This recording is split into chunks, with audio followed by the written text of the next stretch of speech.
Welcome dear rockers, कैसे हो आप सभी। तो आज हम लेकर आ गए हैं आपके लिए बंगाली लैंग्वेज की क्राइम थ्रिलर मिनी सीरीज बिश्वखोरी की स्टोरी। बिश्वोरी बोला जाता है दोस्तों गॉडेस ऑफ स्नेक यानी मां मनसा को। तो कहानी की शुरुआत में कपल की पहली नाइट दिखाई जाती है। फूलों से सजे बेड पर नए नवेले पति पत्नी सो रहे होते हैं, मगर जब आधी रात में दुल्हन की नींद खुलती है वो देखती है कि उसके पति के मुंह से अजीब सी चीज निकल रही है और वो तड़प रहा है। साथ ही उसके पैर पे सांप के काटे जाने के निशान है। दुल्हन यहाँ वहाँ नजर दौड़ाती है और देखती है कि दरवाजे से सांप बाहर जा रहा है, तो वो पास ही में रखे अपने सिंदूरदान के डिब्बे को उठाकर उस पर दे मारती है। तभी उसे किसी औरत के हंसने की जोर जोर से आवाज आती है और दुल्हन के डर के मारे वहीं पर हालत खराब। और इसके बाद कहानी 200 साल के आगे शिफ्ट होती है। जिस घर में ये कांड हुआ था उसी घर में उनके वंशज मित्रा फैमिली मनसा पूजा सेलिब्रेट करने के लिए आते हैं। तो मित्रा फैमिली में होते हैं इकलौती बेटी अंजना और उसका हस्बैंड, बड़े भाई अविनाश और उसकी वाइफ दुर्वा। इन दोनों का बेटा भी है अभी, सेकंड भाई आलोक और उसकी वाइफ और इन दोनों का बेटा विकास, और तीसरा भाई अनिमेश और उसकी वाइफ, और इस तीसरे वाले भाई के बच्चे तिथि और छोटी।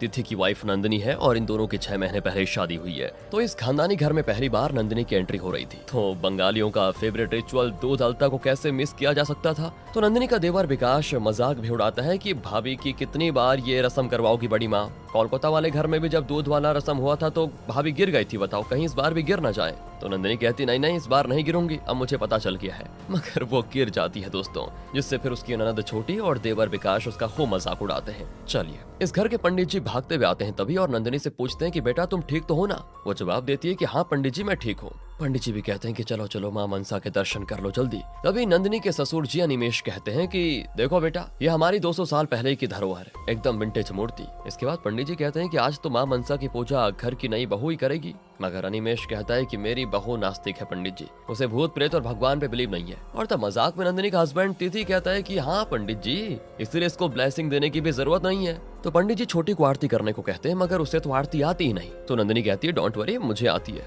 मैं बताती हूँ तुम गाओ। ये देखकर तो सभी हैरान हो जाते हैं कि नंदिनी एक नास्तिक होते हुए भी इतनी सही सही आरती कैसे जानती है। तो आरती खत्म होने के बाद वो सभी को बताती है मैं बंगाली लिटरेचर पढ़ा है मैंने, मेरे सिलेबस में ये आरती भी थी, इसलिए मुझे याद है। अब आरती हो जाने के बाद नंदिनी अपने हस्बैंड देवर और ननद से कहती है इस घर की बड़ी कहानी सुना रखी है, अब जरा वो शापित कमरा तो दिखाइए। तो ये चारों चुपके से इस हवेली के उस कमरे के बाहर आ जाते हैं जो शापित है। दरवाजे के हैंडल पे सांप का डिजाइन होता है दोस्तों, जिसको देखकर नंदिनी काफी क्यूरियस हो जाती है और उनसे जिद करने लगती है कि एक बार इसके अंदर चलते हैं ना प्लीज, मुझे कमरा अंदर से देखना है। मगर वो लोग कहते हैं कि बड़े पापा को अगर पता चलेगा तो बहुत ही गुस्सा करेंगे। तभी वहाँ पे तिथि के डैड अनिमेश आ जाते हैं और वो बताते हैं कि तुम लोगों को यहाँ पर नहीं होना चाहिए, ये कमरा शापित है। पता है ना 200 साल पहले ये महेंद्र नाथ मित्रा का बेडरूम हुआ करता था। 200 साल पहले अचानक मूर्ति लाइट अप हो गई थी और फिर घर पर कहर बनकर बरसा। शादी की पहली नाइट महेंद्र को सांप ने काट दिया था और उसके बाद से ये रूम शापित माना जाने लगा। इसको बंद कर दिया गया था। कई सालों पहले एक आदमी ने इसको खोलने की कोशिश भी करी, मगर उसके साथ अजीब अजीब चीजें होने लग गई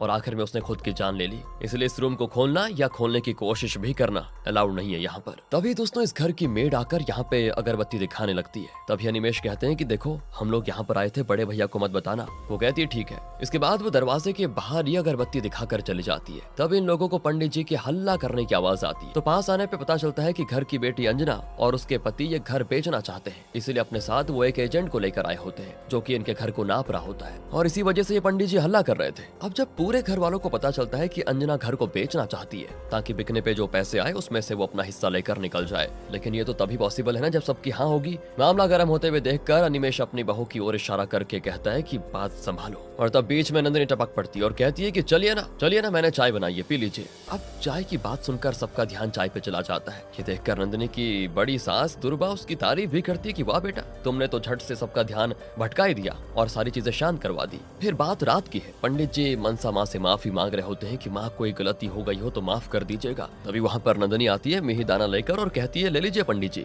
मिही दाना खाकर पंडित जी नंदिनी को ढेर सारी ब्लेसिंग्स भी देते हैं और फिर बताते हैं कि कल से नाग पंचमी शुरू होने वाली है। मनसा माँ प्रतापी माँ है, वो जल्दी भूल चूक माफ नहीं करती। उनकी पूजा में किसी भी तरह की कोई कमी नहीं होनी चाहिए। जहाँ पर हमसे गलती हुई माँ की प्रतिमा गुस्से से जल उठती है और फिर जो होगा उसकी तो हम कल्पना भी नहीं कर सकते। 200 साल पहले पता नहीं किस गलती की वजह से माँ की प्रतिमा गुस्से से जल उठी थी। महेंद्रनाथ की खिड़की के पास छोटी सी होल थी, उसी होल से सांप ने घुसकर महेंद्रनाथ को काट लिया था। लोग कहते हैं कि इतिहास खुद को दोहराता है, इसलिए बहुमा उत्सव के दौरान काफी सावधानी बरतनी है। तभी वहाँ पे अभी नंदिनी का जेठ जय माँ बिशोरी कहते हुए शराब के नशे में आता है। दरअसल दोस्तों ये अभी नंदिनी के बड़े सास ससुर का निकम्मा बेटा है, जिसे ये लोग यूजलेस समझते हैं, मगर वो बिशोरी यानी मनसा माँ का भक्त मानता है खुद को। अभी को इस हाल में देखकर पंडित जी कहते हैं कि बहुत घटिया आदमी है ये, जैसा बाप वैसा बेटा। फिर वो ये कहकर चुप हो जाते हैं और नंदिनी से कहते हैं कि बेटा मेरी बातों को माइंड मत करना प्लीज, मैं थोड़ा टेंशन में हूँ पूजा की वजह से, इसलिए कुछ भी बोले जा रहा हूँ। कल तो नहाने का रिचुअल है, इसलिए मैं चल रहा हूँ अब यहाँ से। और तभी नंदिनी को किसी की परछाई दिखती है दोस्तों, पर वो कौन है ये उसको पता नहीं चलता। पर ये परछाई होती है घर के बूढ़े नौकर भीम की,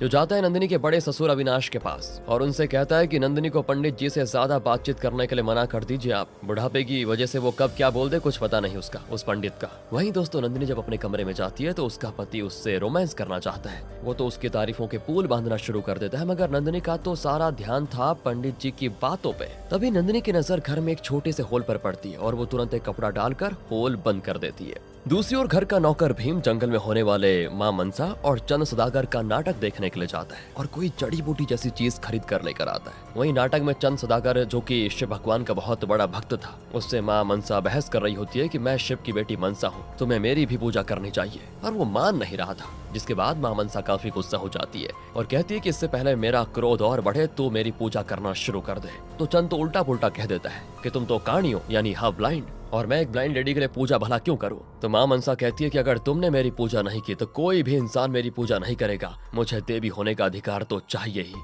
चंद के अहंकार को तोड़ने के लिए माँ मनसा चंद के बहुत सारे शिप्स को डुबो देती है, मगर फिर भी चंद माँ मनसा के आगे नहीं झुकता। फिर जब चंद अपने बेटे की शादी करवाता है तो माँ मनसा कहती है अगर तुमने मेरी पूजा नहीं की तो अहंकारी चंद, मैं तुम्हारे बेटे की पहली रात उसकी जान ले लूंगी। तब चंद माँ मनसा की पूजा करने के बजाय विश्वकर्मा भगवान से लोहे का घर बनवा देता है अपनी बेटी बहू के लिए, मगर फिर भी माँ मनसा किसी तरह उस घर में घुसकर चंद के बेटे की जान ले लेती है और तब जाकर चंद झुक जाता है माँ मनसा के आगे और पूजा करना शुरू कर देता है। ये दोस्तों नाटक का हिस्सा था। अगले दिन की बात है, नंदिनी का पूरा परिवार रिचुअल परफॉर्म करने के लिए पास वाले लेक में जाते हैं। दरअसल माँ मनसा की जो मूर्ति है इनके घर पर, उसे इसी लेक के किनारे से तिथि के पूर्वजों ने पाया था। मगर जैसे ये गाते बजाते लेक के पास पहुँचते हैं तो लेक में से स्नान करके अभी निकलता है और वो माँ के आगे झुककर उन्हें प्रणाम करता है और फिर जाने लग जाता है। तो नंदिनी पूछती है कि आप जा कहाँ रहे हो, आपको भी हमारे साथ रिचुअल में पार्टिसिपेट करना चाहिए, आइए। अभी कहता है कि मैं तो शुभ कामों से जरा दूर ही रहता हूँ। ये कहकर वो चला जाता है। इसके बाद घर वाले मिलकर देवी माँ की पूजा करते हैं, फिर उनका स्नान करवाते हैं। तो घर आने के बाद नंदिनी भी आराम से नहा धोकर कपड़े सुखाने के लिए छत पर जाती है और वहाँ से उसको दिखता है कि नीचे उसके देवर विकास को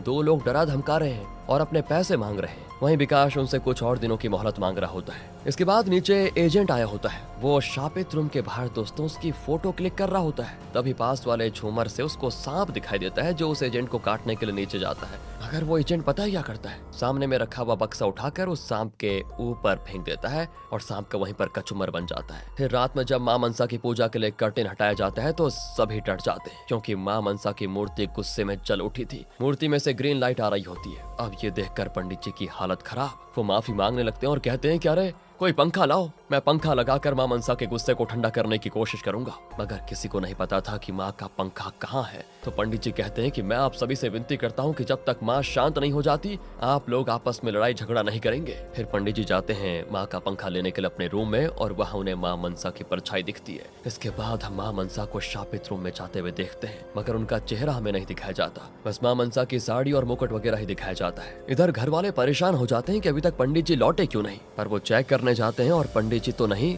पर उनकी लाश जरूर मिलती है उनको। उनके मुंह से भी कुछ निकल रहा होता है और साथ ही में सांप के काटने के निशान भी। फिर जल्दी से डॉक्टर को बुलाया जाता है। डॉक्टर पंडित जी को देख ही रहे होते हैं कि तभी वहाँ नाटक में काम करने वाला एक आदमी वहाँ पर शिव जी के अवतार में आता है और कहता है कि उसे माँ मनसा लेकर चली गई है। अगर तुम लोग बचना चाहते हो तो अभी यहाँ से भाग जाओ, वरना तुम सब मारे जाओगे। तभी दोस्तों वहाँ पर माँ मनसा की अवतार भी आ जाती है और वो भी डराने वाली बात कहने लगती है, जिससे नंदिनी की सास तो कुछ ज्यादा ही डर जाती है। तब नंदिनी अपनी सास को समझाने की कोशिश करती है कि वो लोग तो बस नाटक में काम करने वाले लोग हैं, उनसे क्या डरना। मगर उसकी सास नहीं मानती। उन्हें तो लगता है कि पक्का कोई अनहोनी होने वाली है, इसीलिए वो अपने बेटे बहू सभी को लेकर वापस कोलकाता जाना चाहती है। मगर नंदिनी के ससुर कहते हैं कि मैं अपने परिवार को मुसीबत में छोड़कर नहीं जा सकता, और जब वो रुकने का फैसला करते हैं तो सभी रुक जाते हैं। दोस्तों, अब पंडित जी तो मर चुके थे, मगर पूजा तो रुकने वाली चीज है नहीं, इसीलिए एक नए पंडित जी को बुलाया जाता है। वो भी बड़े ही विनम्र तरीके से पूजा पाठ करते हैं और मनसा माँ को शांत होने को कहते हैं। इसके बाद तो परिवार वाले आपस में ही झगड़ पड़ते हैं। सभी अभी से पूछ रहे होते हैं कि तुम कल रात कहाँ थे, तो वो बोलता है कि अंजना बुआ ने घर बेचने की कोशिश की, वो एजेंट अंजना बुआ का ही फ्रेंड था, उसने सांप को मारा, तो आप लोग मेरे पीछे क्यों पड़े हुए हो, उसके पीछे पड़ो, यहाँ पर सारा कसूर जो भी हुआ है बुआ की वजह से हुआ है। ये सुनकर तो उसकी बुआ और फूफा जी दोनों भड़क जाते हैं उस पर, और फिर उसकी बुआ शुरू करती है अपना इमोशनल ड्रामा कि मुझे तो इस घर में और 1 मिनट भी नहीं रुकना है। अभी कहता है कि पूजा खत्म होने से पहले यहाँ से जाकर तो दिखाओ, तब पता चलेगा क्या होगा। और ये सुनकर तो अंजना और उसके हस्बैंड और भी गुस्सा होकर अपने घर के लिए निकल जाते हैं। हालांकि उसके परिवार वाले उसे रोकने की काफी कोशिश भी करते हैं, मगर अंजना एक नहीं सुनती उनकी और अपने हस्बैंड के साथ अपनी कार में बैठकर निकल जाती है। मगर पता है दोस्तों क्या, रास्ते में इनकी कार एक पेड़ से टकरा जाती है, जिससे इनका एक बहुत ही भयानक एक्सीडेंट होता है और ये सीधा पहुंच जाते हैं ICU में। इनकी हालत बहुत ही खराब होती है। अंजना कोमा में जा चुकी थी, इसीलिए इस मुद्दे में अब पुलिस भी इन्वॉल्व हो चुकी है कि ये हो क्या रहा है आखिर। अब वो किसी भी तरह अंजना और उसके पति का बयान लेना चाहते हैं कि आखिर उनके साथ हुआ तो हुआ क्या। वहीं घर वाले अभी को खूब खरी कोटी सुना रहे होते हैं कि तुमने ही कहा था कि पूजा खत्म होने से पहले इस घर से जाकर तो दिखाओ, देखना फिर क्या होगा। तो लग गई तुम्हारी नजर, हो गया ना इनका बुरा हाल। मगर अभी तो चुप रहना ही सही समझता है, क्योंकि उसने तो बस उस समय गुस्से में कह दिया था, उसे तो नहीं पता था कि सच में ऐसा कुछ हो जाएगा। मगर बात धीरे धीरे आगे बढ़ती है और अभी के फादर अविनाश उसको थप्पड़ मार देते हैं, और वो भी गुस्से में उनको थप्पड़ मारने की वजह से अपना हाथ उठा देता है, मगर फिर रुक जाता है। तो ये कहकर उसकी माँ दुर्वा कहती है कि अभी के अभी अपने पापा से माफी मांगो, चलो। मगर वो माफी नहीं मांगता दोस्तों, ऊपर से वो तो ये कह देता है कि जब तक मैं जिंदा हूं ना, देखता हूं कौन इस घर को बेचता है। दूसरी ओर अंजना के हस्बैंड होश में आ जाते हैं। वो घबराते हुए बस यही कह रहा होता है कि हमें अपनी गाड़ी के सामने माँ मनसा दिखी, और बस इतना कहते उसकी मौत हो जाती है। अब यहाँ घर पे पूजा चल रही होती है कि नंदिनी के बड़े ससुर अविनाश को पुलिस वाले कॉल करके बता देते हैं कि आपके बहनोई की मौत हो गई है। फिर अविनाश परिवार वालों को इस बारे में बताता है तो पंडित जी भी काफी डर जाते हैं और कहते हैं कि अब तो मैं आपके घर पे पूजा करने से रहा, पहले पुराने पंडित जी की मौत हुई, अब आपके बहनोई की, ऊपर से अंजना भी कोमा में है, मैं तो जाने वाला हूँ यहाँ से। आप लोगों ने पता नहीं क्या करके रखा हुआ है इस घर में, जिससे माँ मनसा इतनी क्रोधित हो गई है, और मैं तो उनके गुस्से का शिकार नहीं होने वाला, इसलिए मैं तो चला अपना बोरिया बिस्तर बांध कर यहाँ से, और कल से आपके घर पर कोई दूसरा पंडित जाएगा पूजा करने के लिए। यार सही है, सबको अपनी जान प्यारी होती है। पंडित जी के जाने के बाद दोस्तों अभी कहता है कि जाने दो पंडित जी को, कल से मैं मनसा माँ की पूजा करूंगा। ये सुनकर सभी हैरान, क्योंकि वो तो एक शराबी ठहरा, ना तो उसमें कोई शिष्टाचार है और ना ही वो ब्राह्मण है, उसका तो सपेरों के साथ उठना बैठना है, इसीलिए उसके परिवार वाले तो उसका पूरा विरोध करते हैं। मगर वो था कि सुनने का नाम नहीं लेता। अगले दिन की बात है, विकास को वही 2 गुंडे फिर से मार कर धमकाते हैं कि तुम्हारे फूफा जी तो टपक गए, बुआ की हालत भी सीरियस है, तुम्हारी कजन ब्रदर ने एजेंट को मार भगाया, तो अब घर कैसे बिक्री होगा, हमारे पैसे तुम कैसे लौटाओगे। तो विकास उनसे थोड़ा टाइम की मोहलत मांगता है और कहता है कि मैं खुद ये घर बिक्री करवाऊंगा और जल्दी से जल्दी आपके सारे पैसे लौटा दूंगा। अब दूसरी ओर नंदिनी के हस्बैंड तिथि उससे कहता है कि मुझे तुम लोगों की बड़ी चिंता हो रही है, क्यों ना तुम माँ बाबा और छोटी वापस कोलकाता चले जाओ, जैसे पूजा संपन्न होगी मैं भी वापस आ जाऊंगा। मगर नंदिनी नहीं मानती, वो कहती है कि तुम माँ बाबा और छोटी को लेकर कोलकाता चले जाओ, मैं पीछे से आ जाऊंगी। ये सुनकर उसकी और तिथि में बहस हो जाती है। तिथि कहता है कि नहीं, ऐसे मैं कैसे कर सकता हूँ। तभी छोटी इनके कमरे में आकर कहती है कि अभी भैया फिर से लड़ रहे हैं। बाहर आने पर पता चलता है कि अभी के फादर अविनाश अभी को समझा रहे हैं कि बेटा तुम पूजा नहीं कर सकते, तुम कोई ब्राह्मण नहीं हो, इससे तुम्हारी जान को खतरा हो सकता है। तो इस पे अभी का कहना होता है कि ऐसा थोड़ी ना होता है, मैं माँ मनसा का बेटा हूँ और एक माँ बेटे के बीच में ये जात पात नहीं आ सकती, और मुझे पूरा यकीन है कि मेरी माँ मेरा बुरा कभी नहीं कर सकती, इसीलिए पूजा तो मैं ही करूंगा। ये कहकर दोस्तों अभी वहाँ से चला जाता है और तभी विकास बीच में टपक पड़ता है और अपने घर वालों से कहता है कि बेकार का झमेला बढ़ाकर कोई फायदा नहीं है, मैं तो कहता हूँ कि आज ही ये घर बेच देते हैं। मगर तब उसको डांट पड़ती है कि तुमने अपनी आंखों से नहीं देखा कि घर बिक्री करने की बात की वजह से अंजना और उसके हस्बैंड का क्या हाल हुआ, और अब तुम घर को बेचने की बात कर रहे हो। देखो मैं तुम्हें खोना नहीं चाहती, ये उसकी माँ कहती है दोस्तों। तब नंदिनी के छोटे ससुर आलोक नंदिनी के ससुर अनिमेश से कहते हैं कि देखो अभी तो किसी की बात मानने से रहा, चलो ना हम बड़े भैया को ही मना लेते हैं कि वो अभी को पूजा करने दे। और तब नंदिनी विकास से पूछती है कि तुम्हारी शर्ट पे काई लगी हुई है, ये काई तो घर के पीछे की है ना, तुम वहाँ पर क्या करने गए थे। नंदिनी को लग रहा था कि जरूर इसको गुंडों ने फिर से पीटा होगा, मगर विकास अपना मुंह नहीं खोलता। वो कह देता है कि अरे बस लग गया होगा, मैं फिसल गया था वहाँ पर। अब अकेले में नंदिनी अपने हस्बैंड तिथि से कहती है कि सुनिए जी, मुझे लग रहा है ये विकास जरूर कोई धांधली कर रहा है, तो तिथि चिढ़कर कहता है कि करने दो यार जिसको जो करना है, सबको मिलेगा अपने कर्मों का फल। दूसरी ओर अभी के पिता अविनाश अपनी वाइफ दुर्वा से कहते हैं कि अपने बेटे को कुछ समझाओ, उसे पूजा करने से रोको वरना अनर्थ हो जाएगा। तो गुस्से में दुर्वा कहती है कि आपने जो अनर्थ किया था उसका क्या। तभी इन्हें बाहर किसी के होने का एहसास होता है और जब ये दोनों दरवाजा खोलकर देखते हैं तो इन्हें दरवाजे के पास तेल गिरा हुआ दिखता है। और फिर हम देखते हैं दोस्तों कि तेल घर का नौकर भीम लिए हुए था। वो शापित रूम के बाहर वाले दिए में तेल डाल रहा था, यानी कि वो ही छिपकर अभी के माँ बाप की बातें सुनने की कोशिश कर रहा था। मगर एक और बात हमने इनके बीच सुनी थी कि अविनाश ने आखिर ऐसा क्या किया था जिसे दुर्वा पाप कह रही थी, आगे पता चलेगा। इधर अभी पूजा करने के लिए पंडित जी की तरह कपड़े पहन रहा होता है, मगर जैसे ही वो अपने रूम से बाहर निकलने की कोशिश करता है तो उसे समझ आ जाता है कि बाहर से उसके पिता अविनाश ने दरवाजा बंद कर दिया है। अब तो अभी गुस्से में जोर जोर से दरवाजा खटखटाता है और कहता है कि बाबा दरवाजा खोलिए वरना मैं दरवाजा तोड़ दूंगा। घर वाले भी अविनाश को समझाते हैं कि अभी का गुस्सा और मत बढ़ाइए, दरवाजा खोल दीजिए, मगर अभी के पापा बात ही नहीं मानते। तब नंदिनी जाती दरवाजा खोलने के लिए, मगर वो क्या देखती है दोस्तों, उससे पहले घर के नौकर भीम ने दरवाजा खोल दिया है और वो कह रहा होता है कि जाओ कर लो पूजा। भीम और नंदिनी दोनों एक दूसरे को घूरते हैं मगर कुछ कहते नहीं। और दोस्तों अब आगे अभी करता है माँ मनसा की पूजा और उसके घर वाले बस दूर खड़े देखते रह जाते हैं। पूजा करने के बाद अभी तो वहाँ से चला जाता है और उसके जाते ही नाटक में काम करने वाली वो लेडी माँ मनसा के गेटअप में घर में घुस आती है और नंदिनी के मुंह में घुस कर कहती है कि मेरे साथ शमशान चलोगी। मैंने पहले भी कहा था कि इस घर से ना भागने पे मैं तुम सबको अपने साथ लेकर जाऊंगी, अब अगला नंबर किसका होगा। ये कहकर वो बड़ी भयानक सी हंसती है और चली जाती है। फिर रात में दोस्तों जब तिथि अपने फूफा जी के फ्यूनरल पे आया होता है तो नंदिनी अपने रूम में अकेली होती है और उसको सीढ़ी पर किसी के बहस करने की आवाज आती है। वो चुपके से देखती है तो उसके बड़े ससुर अविनाश एक बूढ़ी औरत से कह रहे होते हैं कि तुम्हें पता है ना कि मेरा रूम नीचे है, फिर तुम ऊपर क्यों जा रही हो? अगर किसी को तुम्हारे बारे में पता चल गया तो तुम्हारी जान ले लूंगा मैं। पर वो औरत बस इतना कहती है कि मुझे मौत का डर नहीं, मौत तो मेरे नसीब में है ही नहीं, मुझे तो पैसे चाहिए पैसे। और ये कहकर वो चली जाती है औरत वहाँ से। तो नंदिनी अपने रूम की ओर जाने लगती है। अब उसे कोई तो भागता हुआ दिखता है दोस्तों। वो चिल्लाते हुए उसकी ओर भागती है कि कौन है वहाँ पे।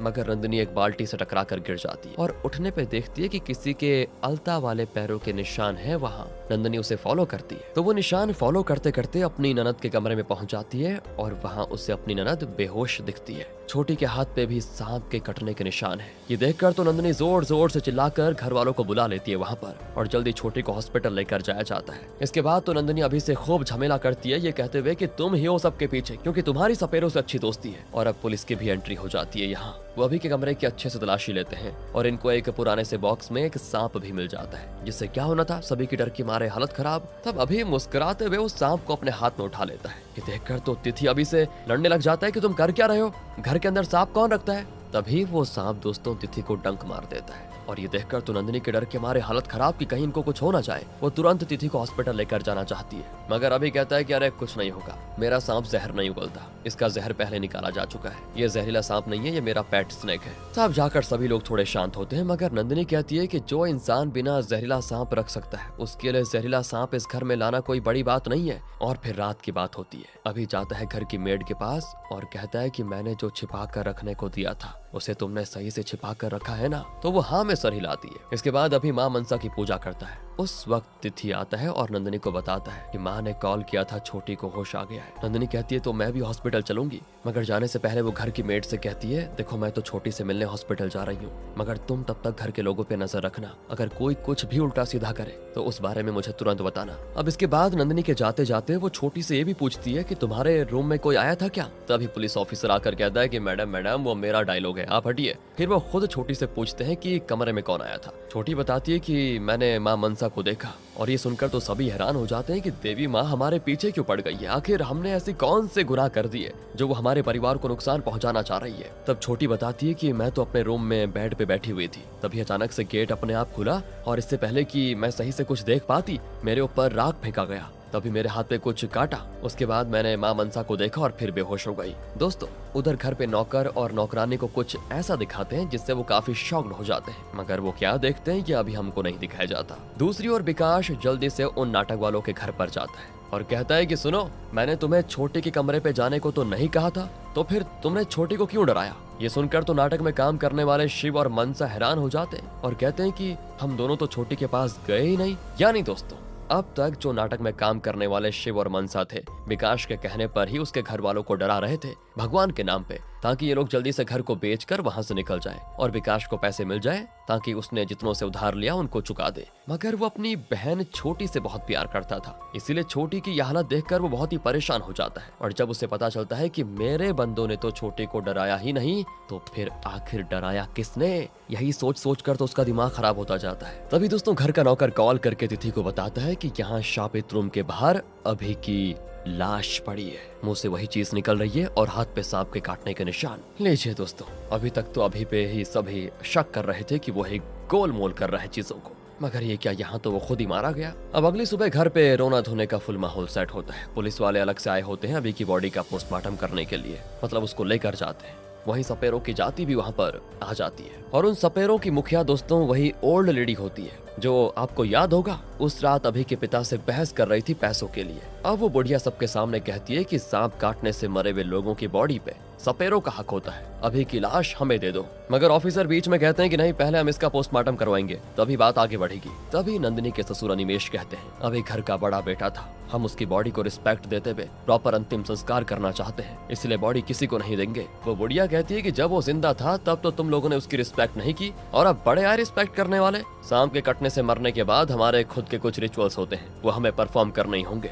सबकी बात सुनने के बाद आखिर में अभी के पिता कह देते हैं कि हमारे घर में जिस तरह से सबका अंतिम संस्कार किया जाता है वैसे ही अभी का भी किया जाएगा। हम माँ मनसा की मूर्ति को विसर्जित कर देंगे और फिर ये घर बेचकर हमेशा हमेशा के लिए चले जाएंगे। लेकिन लेकिन लेकिन अभी के पिता की तबीयत बिगड़ने लग जाती है, तो नंदिनी उन्हें रोम तक छोड़ने के लिए जाती है ताकि वो थोड़ा रेस्ट कर सके। वहीं सपेरे जाति के लोग कहने लग जाते हैं कि बॉडी नहीं दोगे तो ना सही, मगर अभी के पास जो सांप था वो हमें दे दो, साथ ही अभी ने मरने के टाइम जो कपड़े पहन के रखे हुए थे वो कपड़े भी दे दो। इस बात पे घर वाले राजी हो जाते हैं। दूसरी ओर नंदिनी जाती है किचन में। घर की मेड कोने में सो रही होती है। उनसे नंदिनी कहती है कि बड़े ससुर जी के हाथ पैर कांप रहे हैं, आप थोड़ा नमक चीनी का पानी घोल बनाकर उनको दे दीजिए ना। तो वो कहती है कि ठीक है, पर आपकी बड़ी सास ने भी कल से कुछ खाया पिया नहीं है, उनकी दवाई भी चलती है, उनको कुछ देंगे नहीं तो उनकी तबीयत खराब हो जाएगी। एक दिन तो वो कॉलेज में बेहोश हो गई थी, मैं उनके लिए फल काट देती हूँ, आप उनको थोड़ा खिला लीजिए। दोस्तों यहाँ पर हमको एक नई बात ये पता चलती है कि नंदिनी की बड़ी सासू माँ जो है ना, वो एक कॉलेज में टीचर भी है। आगे जब नंदिनी पानी का घोल लेकर अपने बड़े ससुर के कमरे में जाती है तो उसे अंदर से कुछ आवाजें आती है,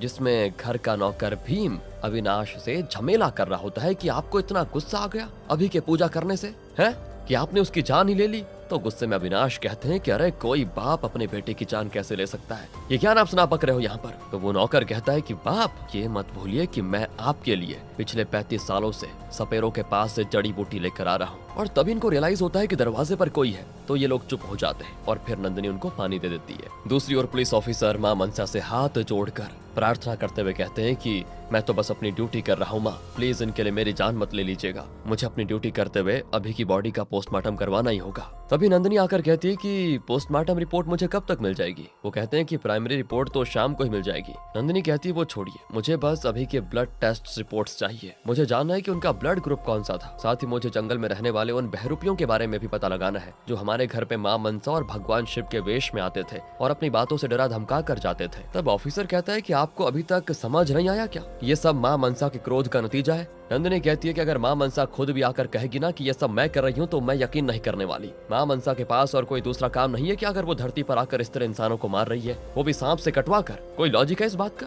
इधर विकास के डर के मारे बुरा हाल था। वो उन बहरूपियों को कॉल करके पूछता है कि तुम लोगों ने अभी भैया को क्यों मारा। वो कहते हैं कि नहीं रे, हमने नहीं मारा उसे। विकास का दिमाग खराब हो जाता है कि तो ये सब आखिर कर कौन रहा है। पर वो उन बहरूपियों से कहता है कि तुम यहाँ से भाग जाओ, अगर तुम दोनों पकड़े गए ना तो मैं बचने वाला नहीं। तो रात में जब ये दोनों बहरूपे भागने की कोशिश कर रहे होते हैं दोस्तों, तभी पुलिस वाले इनको दर दबोचते हैं। दूसरी ओर नंदिनी पहुंच जाती है सपेरों के मुखिया के घर पे और पूछती है कि आपको कैसे पता कि अभी मेरे बड़े सास ससुर अविनाश की औलाद नहीं है, आप इसी वजह से मेरे बड़े सास ससुर को ब्लैकमेल करती आई है ना। तो वो बुढ़िया कहती है कि पर तुम्हें ये सब कैसे पता। नंदिनी बताती है कि मैंने थोड़ा रिसर्च किया और मुझे पता चला कि अभी का ब्लड ग्रुप उसके पेरेंट्स से मैच नहीं करता। साथ ही मैंने घर के नौकर को बड़े ससुर जी से बात करते हुए भी सुना था कि वो 35 साल से सपेरों की बस्ती से नामर्दांगी की जड़ी बूटी लेकर जाता है। वहीं अभिदा की उम्र थी 33, यानी कि उनके पैदा होने से पहले से लेकर आज तक मेरे बड़े ससुर नपुंसक हैं, उनकी औलाद नहीं हो सकती थी, तो फिर अभिदा उनके बेटे हो ही नहीं सकते। अब आप ये बताइए कि सारी सच्चाई आप बताएंगे या मैं कॉल करके पुलिस को बुलाऊं। तब बुढ़िया कहती है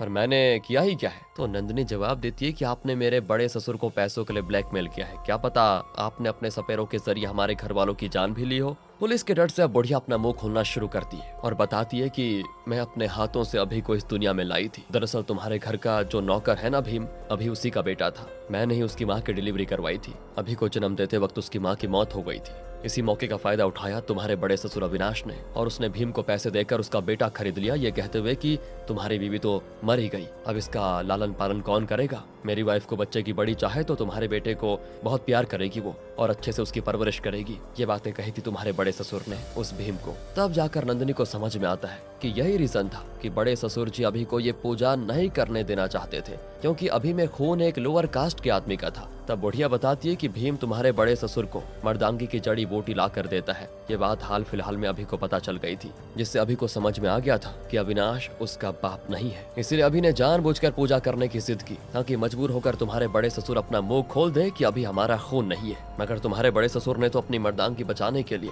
मुंह बंद रखना ही ठीक समझा। अब नंदिनी पूछती है कि छोटी और अभी को क्रैट सांप ने काटा था। इस गांव में क्रैट सांप किस किस के पास है। अब इससे पहले कि मुखिया कुछ बोल पाती, वहाँ पर नंदिनी को ढूंढते ढूंढते उसका पति तिथि आ जाता है और वो नंदिनी को खूब डांटता भी है कि घर में काल छाया हुआ है और तुम हो कि घर पे टिकने का नाम नहीं लेती। तुम्हें क्यों समझ में नहीं आता कि ये सब माँ मनसा के प्रकोप की वजह से हो रहा है नंदिनी। तो नंदिनी कहती है तुम लोग कैसे श्रद्धालु होती थी जो भगवान को खून ही ठहरा रहे हो। ये सब भगवान का नहीं किसी इंसान का क्या हुआ काम है। पर तिथि नहीं मानता और कहता है कि कल मूर्ति विसर्जन हो जाएगा और फिर देखना सब ठीक हो जाएगा। और फिर क्या था, अपने पति के कहने पर तो नंदिनी को घर जाना ही पड़ता है, मगर उसका मन जरा भी नहीं लग रहा था घर में। आधी रात में तिथि जब सो रहा होता है तो नंदिनी को पायल की झंकार सुनाई देती है और वो उस आवाज का पीछा करते हुए माँ मनसा की मूर्ति के पास तक जाती है। वहाँ हवा से पर्दा हटता है और नंदिनी को माँ मनसा की मूर्ति पे सांप दिखाई देता है, जिससे नंदिनी के मुंह से निकलता है बिशोहोरी। और फिर सीन अगले मॉर्निंग पे होता है शिफ्ट। नंदिनी लेक के किनारे खड़ी होती है और उसे ऐसा लगता है जैसे अभी की आत्मा उससे कुछ कह रही है कि अब यकीन हुआ ना, माँ मनसा रियल में है,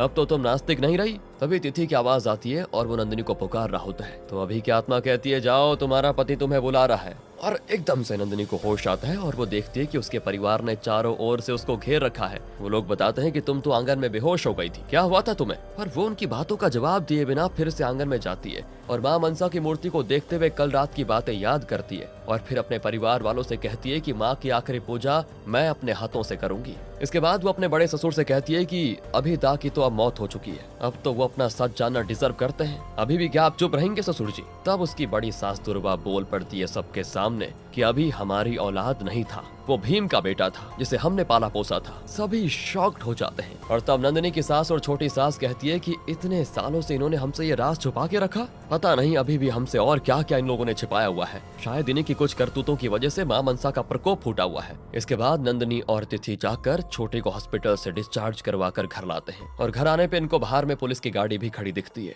अंदर आने पर पता चलता है कि उन दोनों बहरूपियों से सख्ती से पूछताछ करने के बाद उन्होंने सारी बातें बक दी थी कि हमने जो कुछ भी किया विकास के कहने पर किया। तो यहाँ पर पुलिस विकास को अरेस्ट करना चाहती है, मगर वो गिड़गिड़ाए जा रहा होता है कि मैंने किसी का खून नहीं किया, मैंने तो घर बिक्री करवाने के लिए बस इनसे ये कहा था कि घर वालों को डरा देना। अब जब दोस्तों ये सारी बातें विकास के डैड को पता चलती है तो वो तो कॉलर पकड़ कर उससे पूछते हैं कि तूने इतनी गिरी हुई हरकत आखिर क्यों करी बेटा। वो कहता है डैड मुझे माफ कर दीजिए, दरअसल मुझे जुए की लत लग गई थी, इसलिए मैंने कर्ज लेकर जुआ खेलना शुरू कर दिया। अब मैं कर्ज में डूब चुका था और मुझे पैसों की सख्त जरूरत थी, वरना कर्जदार मुझको जान से मार देते। मगर ये घर था कि बिकने का नाम ही नहीं ले रहा, इसलिए मैंने माँ की डायमंड रिंग भी बेच दी। विकास की माँ उसे गुस्से में चाटा मार देती है। वहीं पर पुलिस ऑफिसर कहते हैं कि इस घर में तो सब एक से बढ़कर एक कलाकार है भाई, किसी पर भरोसा नहीं किया जा सकता। यहाँ पर इस घर पे माँ का प्रकोप नहीं बरसेगा तो क्या बरसेगा। और ये जो 2 बहरूपिये है ना, इन्हीं की वजह से अंजना और उसके पति की कार एक्सीडेंट हुआ था, क्योंकि ये माँ मनसा के गेटअप में रोड पर खड़ी हो गई थी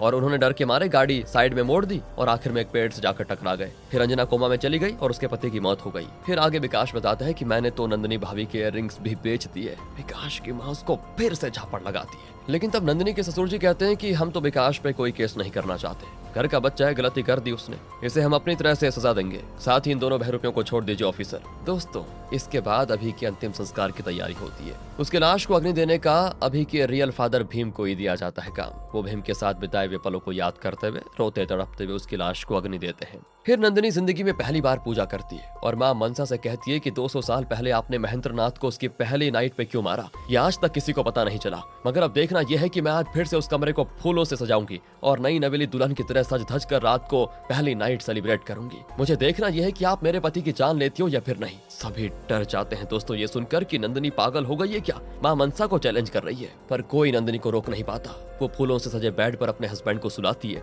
और माँ मनसा के आने के इंतजार में होती है। माँ मनसा आती भी है दोस्तों, मगर जब उनका नंदिनी से आमना सामना होता है तो तिथि के पैरों तले जमीन खिसक जाती है और यहाँ से स्टोरी जाती है पास्ट में। हमें एक शादी का सीन दिखाया जाता है। जैसे ही दुल्हन घर आती है उसकी नजर अपने देवर पे पड़ती है और दोनों एक दूसरे को स्माइल करते हुए देखते हैं। एक तरह से दुल्हन अपने देवर से अट्रैक्ट हो जाती है। बात तब और बिगड़ जाती है जब दूल्हा पहले नाइट पे परफॉर्म नहीं कर पाता, मतलब अपनी वाइफ को खुश नहीं कर पाता। खुद का इलाज करने के बारे में सोचने के बजाय वो अपनी दुल्हन से कहता है कि अगर तुमने मेरी ये नामर्दांगी के बारे में किसी को भी कहा तो मैं तुम्हारी जान ले लूंगा और तुम्हारी लाश के टुकड़े टुकड़े कर कर नदी में बहा दूंगा। अब दुल्हन को बहुत ठगा सा महसूस होने लग गया कि जब इसको पहले से पता था कि ये नामर्द है तो इसने मुझसे शादी क्यों करी। वो बहुत रोती है। एक दिन बारिश में भीगते भीगते दुल्हन छत पे खूब रो रही थी। तभी उसके कानों में बांसुरी की एक मीठी सी धुन सुनाई देती है जो दुल्हन के मन को भा जाती है अच्छे से। वो नीचे आकर देखती है तो उसका देवर ये बांसुरी बजा रहा था। इसी पल दुल्हन को अपने देवर से प्यार हो जाता है और वो उससे कहती है कि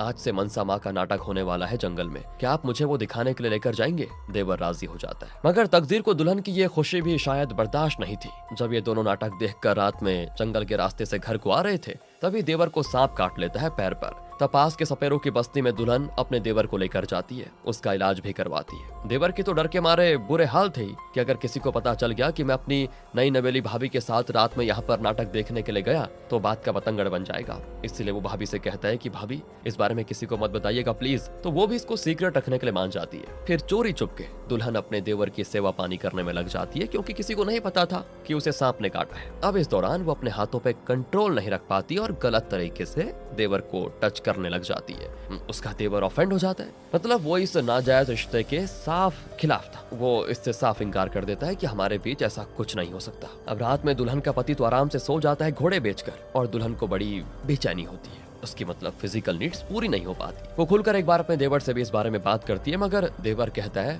मैं मर भी जाऊंगा ना, मगर आपके साथ इस तरह गलत रिश्ता कभी नहीं बनाऊंगा। और मनसा पूजा के टाइम पे ही नौकरी का बहाना करके देवर घर छोड़कर कोलकाता चला जाता है, जिससे दुल्हन की जो आखिरी उम्मीद थी वो भी खत्म हो जाती है। और दुल्हन को बड़ा गुस्सा आता है कि मेरी बात मानने से अच्छा मेरे देवर ने घर छोड़ना ज्यादा समझा बताओ। तो उसी दिन से वो दुल्हन खुद को माँ मनसा समझने लग जाती है और अपने देवर को चंद सौदागर। तो दोस्तों अब तक आपको समझ आ गया होगा कि वो दुल्हन कोई और नहीं नंदिनी की बड़ी सासू माँ दुर्बा थी और उनका दिल जिस पे आया था वो नंदिनी के ससुर जी अनिमेष थे और दुल्हन का पति जो नामर्द था वो नंदिनी के बड़े ससुर जी अविनाश थे। क्या कहानी घूमी वाह। अब जब सारी बात निकलकर नंदिनी के पूरे परिवार के सामने आती है तो नंदिनी के बड़े ससुर अविनाश बहुत ही गुस्सा होते हैं, बेइज्जती हो गई उसकी और वो अपनी वाइफ का गला दबाने लग जाता है। तब नंदिनी उनको रोकती है। नंदिनी की सास कहती है कि घर पर जो भी मौतें हुई है वो तो सांप काटने की वजह से ही हुई है और दुर्गा भाभी एक सांप को कैसे कंट्रोल कर सकती है समझ नहीं आ रहा। सांप तो किसी के हुक्म पे चलता नहीं है ना